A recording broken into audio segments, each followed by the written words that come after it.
Ladies and gentlemen, it's my privilege to have the great Malladi brothers here.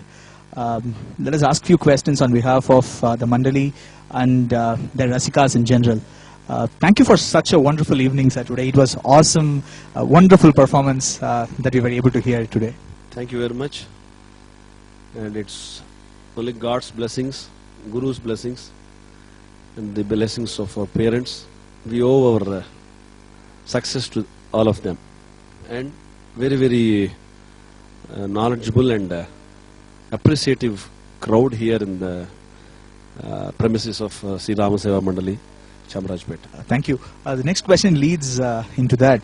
So can you share some intimate moments with your Guru and your time that you have spent and the kind of teaching that he has done to you in like few words? I understand it's a vast ocean to cover, but in few words, if you can explain us, that will be very good, I think. Yeah, our Guru Garu is, the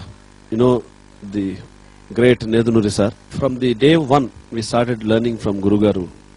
We were like his sons, not only disciples, but he treated us like his own sons. That's why he could impart his knowledge, he could transmit knowledge, and the way he taught us the setting of the kritis, very tight and packed patantram, and the way of planning a concert that made us take some points about how to go about in the successful concert planning.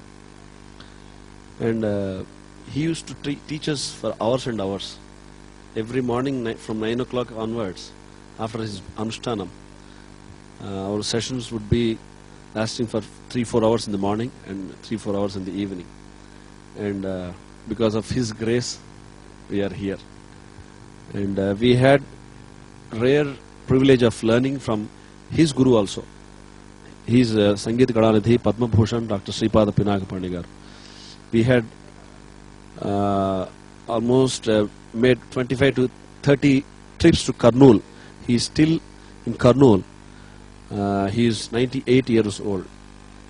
He is like a Bhishma Pitamaha doing Nado Upasana. And we had an opportunity to learn more than 200 kritis directly from him. So the amount of kritis which we learned from our Guru Garu, and I can say probably more than the kritis we learned from Nedunuri sir, we learned from Pinakapani garu also. So, and the most important aspect of their training is writing the notation for any kriti, any ragam. That notation jnanam is our strength. So the strength of our music is notation, means Swarajnanam. So the Swarajnanam is an essential part of a successful artist, performing artist. So these salient features we absorbed from our Guru Parampara. And of course our father and Guru, Sri Malladi Suri Babu Garu, and our grandfather, Sri Malladi Sri Ramamurthy. They had great foundation from their Gurus. Our father was a disciple of Sri Voleti Venkateshwarlu. He is also a legendary Carnatic vocal musician. So we often tell in our interviews, our strength is our Guru Parampara. The strength, the knowledge, the experience of our Gurus are making us progress in our field of Carnatic. Transmitters were sending such strong signals. I think the receivers were also awesome to really pick up all the signals and reproduce it in a way which is so vibrant and really amazing.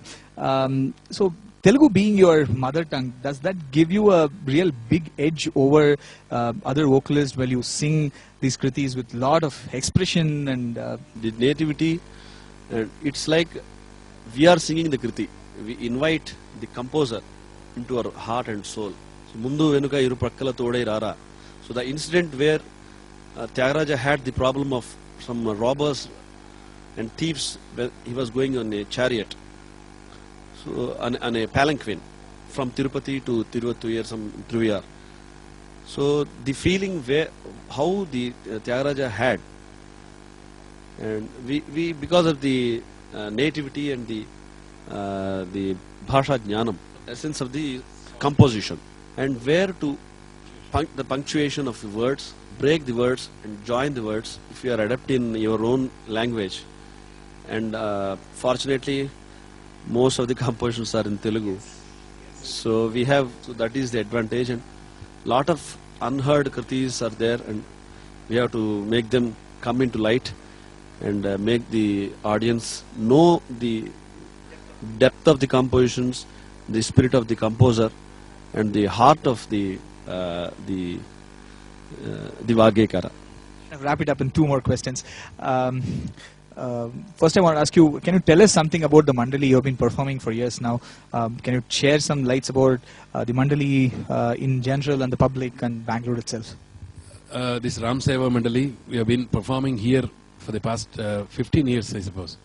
So whenever we come here, whenever we perform on this dais, we feel it is as it's full of vibration and full of divine energy. Since Rama is behind us and Venkateswara Swami is just opposite to us, we often see both of them and we seek both of their blessings, and we start the concert. And apparently the audience also who attend here in special, like they expect a lot from us, and we also give the best whatever we can.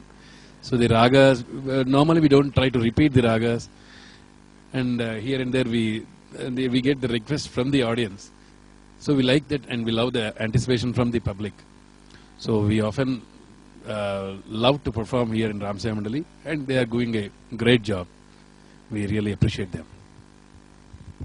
Thank you so much. I think Lord Venkateshwara and Rama will shower blessings on you for the great performance that you do today. Last question: what do Malladi brothers really do when they are not singing or practicing? Yeah, interesting question. I read lot of Vedantic and Hindu-oriented literature, and to keep us more focused, if we don't sing, we have started our PhD in music, so that makes us less distracted and do some useful work for the society and for ourselves. So those were the doctors to be, Malladi brothers, with us today evening. Thank you for a wonderful concert today. We try to spend most of the time with our family members, which we are seldom fortunate. We have 2 kids. I have 2 kids, 2 boys, and Ravi has 1 son and daughter, and they keep both of us engaged if we are not singing or if we are not performing. So thank you so much for the interview. Ladies and gentlemen, those were the Malladi brothers who gave a brilliant performance today evening. Thank you, sirs. Thank you very much for the performance.